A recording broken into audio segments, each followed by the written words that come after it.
സമീപ നഗരങ്ങളിലെയും വാഹനക്കുരുക്കഴിക്കുവാൻ കൊട്ടിഘോഷിച്ചു കൊണ്ടുവന്ന metro rail സർവീസിന് 8 വയസ്സ് തികയുന്നു.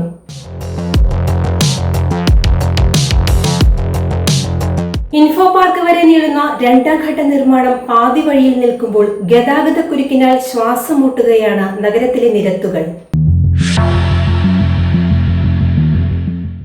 കേന്ദ്ര സംസ്ഥാന സർക്കാരുകളുടെ സംയുക്ത സംരംഭമായ മെട്രോ റെയിലിന്റെ ആമവേഗത്തിന്റെ പിന്നിലെ കാരണമന്വേഷിക്കുകയാണ് A to Z news Malayalam 24.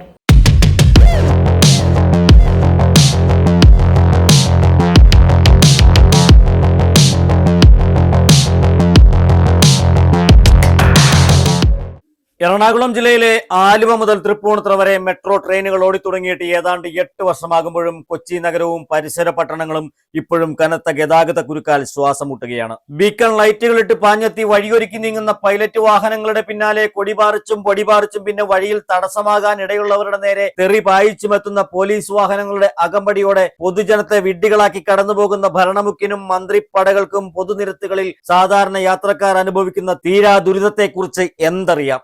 അധികാരവും ചെങ്കോലും നഷ്ടപ്പെടുമ്പോൾ സാധാരണക്കാരെ പോലെ ഇവർക്കും ഈ വാഹനക്കുരുക്കിനിടയിലൂടെ യാത്ര ചെയ്യേണ്ടി വരില്ലേ? ഉള്ളത് പറയുമ്പോൾ തുള്ളല് വരും എന്നൊരു ചൊല്ലുണ്ട്. കൊച്ചിയിലെ നഗരത്തിരക്കിലേക്ക് ഒരു തവണയെങ്കിലും വന്നിട്ടുള്ളവർക്ക് A to Z news Malayalam 24 പറയുന്നത് പച്ച പരമാർത്ഥമാണെന്ന് മനസ്സിലാകും. എറണാകുളത്തെ ഇട റോഡുകളിലടക്കം നിത്യവും അനുഭവപ്പെടുന്നത് രൂക്ഷമായ വാഹന കുരുക്കാണ്. MG road, Menaka, high court, Kacheripady, Chittoor road, Kaloor, Palarivattom, Ernakulam south, north, Valanjambalam, Pallimukku, Ravipuram, Thevara, Palarivattom, Edappally, Aluva, Kalamassery, Kadavanthra, Panampilly Nagar തുടങ്ങി നഗരമേഖലകളിലെല്ലാം അനുഭവപ്പെട്ടിരുന്ന യാത്രാക്ലേശത്തിനും വാഹനത്തിരക്കുകൾക്കും ഒരു പരിധിവരെ പരിഹാരം കാണാൻ കൊണ്ടുവന്ന മെട്രോ റെയിൽ പദ്ധതി കൊച്ചിയിലെയും സമീപ പ്രദേശങ്ങളിലുമുള്ള നഗരവാസികളുടെയും യാത്രാക്ലേശങ്ങൾക്ക് പരിഹാരമുണ്ടാക്കാൻ കഴിഞ്ഞിട്ടുണ്ടോ എന്ന് ചോദിച്ചാൽ ഇല്ലെന്ന് തന്നെയാണ് ജനത്തിന്റെ മറുപടി. അത്യാസന്ന നിലയിലുള്ള രോഗികളെയും അപകടത്തിൽപ്പെട്ട് അതീവ ഗുരുതരാവസ്ഥയിലാകുന്നവരെയും യഥാസമയം വിവിധ ആശുപത്രികളിൽ എത്തിക്കേണ്ട മെഡിക്കൽ ആംബുലൻസുകൾക്ക് പോലും കടന്നുപോകാൻ കഴിയുന്നുണ്ടോ ഈ വാഹനക്കുരുക്കിൽ? എറണാകുളവും കൊച്ചിയും ഈ അവസ്ഥയിലല്ലേ എന്ന് നിങ്ങൾ തന്നെ പറയൂ. നഗരത്തിലെ ഗതാഗത കുരുക്കിന് പരിഹാരമുണ്ടാക്കാൻ കൊണ്ടുവന്ന മെട്രോ റെയിൽ സംവിധാനത്തിൽ ഇപ്പോൾ ഉണ്ടായിട്ടുള്ള ഗുരുതര വീഴ്ചകൾ തിരിച്ചറിയണമെങ്കിൽ KMRL പുറമെ കാണുന്ന പ്രൗഢിയുടെ പുറന്തോട് ഒന്ന് പൊട്ടിച്ചേ പറ്റൂ. സത്യം പറഞ്ഞാൽ മെട്രോ റെയിലിന്റെ രണ്ടാം ഘട്ട നിർമ്മാണത്തിൽ യാതൊരു പുരോഗതിയും ഇപ്പോൾ കാണാനില്ല. പണം കിട്ടാത്തതിനാൽ അനുബന്ധ ജോലികൾ ഏറ്റെടുത്ത പല കരാർ കമ്പനികളും സ്ഥലം വിട്ടു. കാക്കനാട് ഇൻഫോ പാർക്ക് പദ്ധതിയുടെ രണ്ടാം ഘട്ട നിർമ്മാണം തുടങ്ങിയിട്ട് കാലങ്ങളായെങ്കിലും നിർമ്മാണത്തിൽ കാര്യമായ പുരോഗതിയൊന്നും ഉണ്ടായിട്ടില്ല. കാക്കനാട് മുതൽ പാലാരിവട്ടം വരെയും സീപോർട്ട് എയർപോർട്ട് റോഡിൽ ഇരുമ്പനം വരെയും ഗതാഗത കുരുക്കിൽപ്പെട്ട് കിടക്കുന്ന നീണ്ട വാഹനങ്ങളുടെ നിര ഇതിന്റെ നേർക്കാഴ്ചകളാണ്. തീ വില നൽകി വാങ്ങി നിറയ്ക്കുന്ന ഡീസലും പെട്രോളുമാണ് ഇഴഞ്ഞിഴഞ്ഞു നീങ്ങുന്ന വാഹനങ്ങളിൽ നിത്യവും എരിഞ്ഞു തീരുന്നത്. ഏതാണ്ട് 1 കോടിയിലേറെ രൂപ മൂല്യമുള്ള ഇന്ധനങ്ങളാണ് ഓരോ ദിവസവും എറണാകുളം അടക്കമുള്ള നഗരനിരത്തുകളിൽ കത്തിത്തീരുന്നത്. പാലാരിവട്ടം മുതൽ കാക്കനാട് ഇൻഫോ പാർക്ക് വരെ നീളുന്ന മെട്രോയുടെ രണ്ടാം ഘട്ട നിർമ്മാണം ഇപ്പോഴും ഇഴയുകയാണ്. കാക്കനാട് സീപോർട്ട് എയർപോർട്ട് റോഡിൽ ജില്ലാ ജയിലിന് സമീപമുള്ള പ്രത്യേക സാമ്പത്തിക മേഖലയ്ക്കടുത്തും നിർമ്മിക്കുന്ന മെട്രോ സ്റ്റേഷനുകളുടെ നിർമ്മാണ കരാർ ഏറ്റെടുത്ത ചെണ്ടൂർ എന്ന സ്വകാര്യ കമ്പനി നിർമ്മാണ പ്രവർത്തനങ്ങളെല്ലാം അവസാനിപ്പിച്ച് കട്ടയും പടവും മടക്കി മുങ്ങിക്കഴിഞ്ഞു. കമ്പനിയുടെ പേരെഴുതി സ്ഥാപിച്ച ഇരുമ്പ് മറകൾ വരെ അഴിച്ചെടുത്ത് കരാർ കമ്പനി സ്ഥലം വിട്ടിട്ടും ഇതേപ്പറ്റി ഒരക്ഷരം പോലും മെട്രോ അധികൃതർ മിണ്ടുന്നില്ല. മെട്രോ സ്റ്റേഷനുകൾക്കായി പൈലിംഗ് നടത്തി സ്ഥാപിച്ച പില്ലർ പിറ്റുകൾ വെള്ളത്തിൽ മുങ്ങിയതോടെ തൂണുകൾക്കായി പിരിച്ചു കെട്ടിയ കമ്പികൾ മുഴുവൻ തുരുമ്പെടുത്ത നിലയിലാണ്. ഗുണമേന്മയില്ലാത്ത കമ്പികൾ ഉപയോഗിച്ചതാണ് ഇവ അതിവേഗം ദ്രവിച്ച് മുറിഞ്ഞു തൂങ്ങിയതെന്ന് പറയാതെയും വയ്യ. KMRL ചില എഞ്ചിനീയർമാരും കരാറുകാരും തമ്മിൽ നടക്കുന്ന വഴിവിട്ട സാമ്പത്തിക ഇടപാടുകളാണ് നിലവാരം കുറഞ്ഞ മെറ്റീരിയലുകൾ ഉപയോഗിച്ച് ഇവയുടെ നിർമ്മാണ പ്രവർത്തനങ്ങൾ നടത്തിയതെന്ന പരാതിയും ഉയർന്നിരുന്നു എന്നാണ് പിന്നാമ്പുറ വാർത്തകൾ. വ്യവസായ മേഖലയ്ക്ക് സമീപമുള്ള സ്റ്റേഷൻ നിർമ്മാണത്തിലാണ് ഈ അതീവ ക്രമക്കേടുകൾ ഉണ്ടായിട്ടുള്ളത്.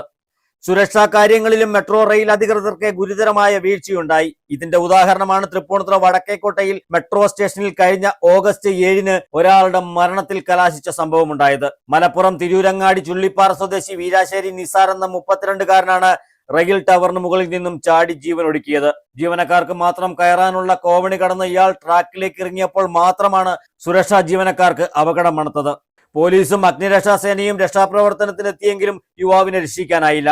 താഴെ വലവിരിച്ച് കാത്തുനിന്നവരെ മുൾമുനയിലാക്കിയ യുവാവ് 40 അടിയോളം ഉയരത്തിൽ നിന്നും താഴേക്ക് ചാടുകയായിരുന്നു. KMRL അധികൃതരുടെ കെടുകാര്യസ്ഥത തന്നെയാണ് ഇതിന് പിന്നിലും. നഗരത്തിരക്കിൽ നിന്നും കാക്കനാട്ടുകാർ അടക്കമുള്ളവരെ രക്ഷിക്കാൻ കൊണ്ടുവന്ന രണ്ടാം ഘട്ട മെട്രോ റെയിൽ നിർമ്മാണത്തിന് ഇപ്പോൾ ആമവേഗം പോലുമില്ലെന്ന് പറയാതെ വയ്യ. നിരത്തുകൾ കൈയടക്കി ഇരുഭാഗങ്ങളിലും ഇരുമ്പുമറകൾ സ്ഥാപിച്ച KMRL അധികൃതർക്ക് ഇതുവഴി തിങ്ങി ഞെരുങ്ങിയെത്തുന്ന വാഹനങ്ങൾ സൃഷ്ടിക്കുന്ന ഗതാഗത കുരുക്കിന് പരിഹാരമുണ്ടാക്കാനും കഴിയുന്നില്ല. മെട്രോ റെയിലിന്റെ പ്രവർത്തനങ്ങൾ ഇഴഞ്ഞു തുടങ്ങിയിട്ട് കാലമേറെയായെങ്കിലും ഇതിനെതിരെ പ്രതികരിക്കേണ്ട പ്രതിപക്ഷ പാർട്ടികൾക്ക് പോലും ഇപ്പോൾ മിണ്ടാട്ടമില്ല. ഏതായാലും കൊട്ടിഘോഷിച്ച് നടപ്പിലാക്കിയ മെട്രോ റെയിൽ പദ്ധതിയുടെ ഒന്നാം ഘട്ട ഭൂതകാല കഥകൾ ഒന്ന് ചികയാനുള്ള പരിശ്രമത്തിലാണ് A to Z news Malayalam 24. കേരളത്തിൽ ഏത് മുന്നണിയുടെ ഭരണകാലത്താണ് മെട്രോ റെയിൽ എന്ന ആശയത്തിന് തുടക്കം കുറിച്ചതെന്ന് നമുക്കൊന്ന് പരിശോധിക്കാം. 1999 E.K. നായനാർ മുഖ്യമന്ത്രിയായിരുന്നപ്പോഴാണ് കൊച്ചി മെട്രോ റെയിൽ പദ്ധതിക്കായി ഒരു സാധ്യതാ പഠനം ആദ്യമായി നടന്നത്. പിന്നീട് 2004 ആദ്യ ഉമ്മൻചാണ്ടി സർക്കാരാണ് കോടിക്കണക്കിന് രൂപയുടെ ഈ പദ്ധതിക്ക് വേണ്ടിയുള്ള പ്രൊജക്ട് റിപ്പോർട്ട് തയ്യാറാക്കിയത്. തുടർന്ന് അധികാരത്തിലെത്തിയ VS അച്യുതാനന്ദന്റെ സർക്കാർ കൊച്ചി മെട്രോ റെയിൽ പദ്ധതിക്ക് 2007 അംഗീകാരം നൽകി. ദക്ഷിണ റെയിൽവേയിൽ നിന്നും വിരമിച്ച additional general manager R. Gopinathan നായരെ സ്പെഷ്യൽ ഓഫീസറായി നിയമിച്ചതും VS മുഖ്യമന്ത്രിയായിരുന്നപ്പോഴാണ്. 2011 മുതൽ 16 വരെ അധികാരത്തിലിരുന്ന രണ്ടാം ഉമ്മൻചാണ്ടി സർക്കാരാണ് കൊച്ചി മെട്രോ റെയിലിന്റെ ആദ്യ നിർമ്മാണ പ്രവർത്തനങ്ങൾക്ക് നേതൃത്വം നൽകിയത്. സംസ്ഥാന സർക്കാരും കേന്ദ്ര നഗരവികസന മന്ത്രാലയവും ചേർന്ന് രൂപീകരിച്ച കൊച്ചി മെട്രോ റെയിൽ ലിമിറ്റഡ് ആണ് ഇപ്പോൾ കൊച്ചി മെട്രോയുടെ ചുമതല വഹിക്കുന്നത്. കേന്ദ്രം BJP ഭരിക്കുമ്പോൾ മെട്രോ റെയിൽ നിർമ്മാണത്തിൽ തങ്ങളാണ് പങ്കുവഹിച്ചതെന്ന് വേണമെങ്കിൽ BJPക്കും പറയാം. 5182 കോടിയാണ് ഈ പദ്ധതിയുടെ ചെലവ്. 15% തുകയായ 778 കോടി രൂപയാണ് കേന്ദ്ര വിഹിതം. ജപ്പാൻ അന്താരാഷ്ട്ര സഹകരണ ഏജൻസിയായ ജെയ്ക്ക 2170 കോടി രൂപ വായ്പയായും അന്ന് അനുവദിച്ചു. തൃപ്പൂണിത്തുറ പേട്ട മുതൽ ആലുവ വരെ 22 സ്റ്റേഷനുകളുള്ള ഈ പദ്ധതി സമയബന്ധിതമായി പൂർത്തീകരിച്ചത് ഡൽഹി മെട്രോ കോർപ്പറേഷന്റെ മേൽനോട്ടത്തിലായിരുന്നു. 2017 ജൂൺ 17 പ്രധാനമന്ത്രി നരേന്ദ്രമോദിയാണ് കൊച്ചി മെട്രോയുടെ ഒന്നാം ഘട്ട നിർമ്മാണ പ്രവർത്തനങ്ങളുടെ ഉദ്ഘാടനം നിർവഹിച്ചത്. പിന്നീട് വടക്കേക്കോട്ട SN ജംഗ്ഷൻ തൃപ്പൂണിത്തുറ സ്റ്റേഷനുകൾ നിലവിൽ വരികയും പേട്ടയിൽ നിന്നുള്ള സർവീസ് തൃപ്പൂണിത്തുറ റെയിൽവേ സ്റ്റേഷന് സമീപം വരെ നീളുകയും ചെയ്തു. 34 മുതൽ 80 കിലോമീറ്റർ വേഗതയിലാണ് മെട്രോ ട്രെയിനുകൾ ഇപ്പോൾ സർവീസ് നടത്തുന്നത്. 1984 ഒക്ടോബർ 24 കൊൽക്കത്തയിലാണ് ആദ്യമായി മെട്രോ റെയിൽ സംവിധാനം നിലവിൽ വന്നത്. 22.3 കിലോമീറ്റർ ദൈർഘ്യമുള്ള ഭൂഗർഭ മെട്രോ റെയിൽ സംവിധാനമാണ് അവിടെ നടപ്പിലാക്കിയത്. 28 കിലോമീറ്റർ ദൈർഘ്യമാണ് ഒന്നാം ഘട്ട മെട്രോ റെയിലിന്റേത്. രണ്ടാം ഘട്ടത്തിന് 11.2 കിലോമീറ്റർ ദൈർഘ്യവും മൂന്നാം ഘട്ടം പൂർത്തിയാകുമ്പോൾ 19.9 കിലോമീറ്റർ ദൈർഘ്യവുമാണുള്ളത്.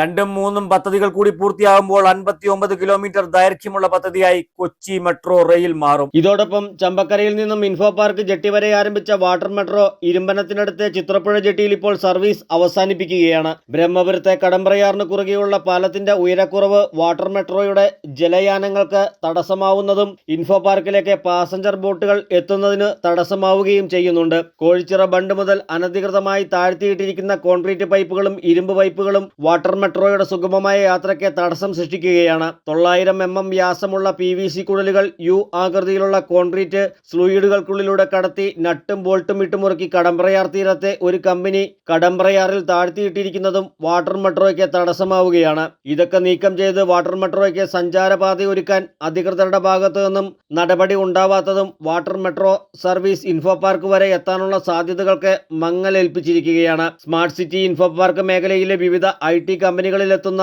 100 കണക്കിന് ടെക്കികൾക്ക് പ്രയോജനമാകുന്ന വാട്ടർ മെട്രോ സർവീസാണ് ചിത്രപ്പുഴ ജെട്ടിയിൽ അവസാനിക്കുന്നത്. A to Z news Malayalam 24.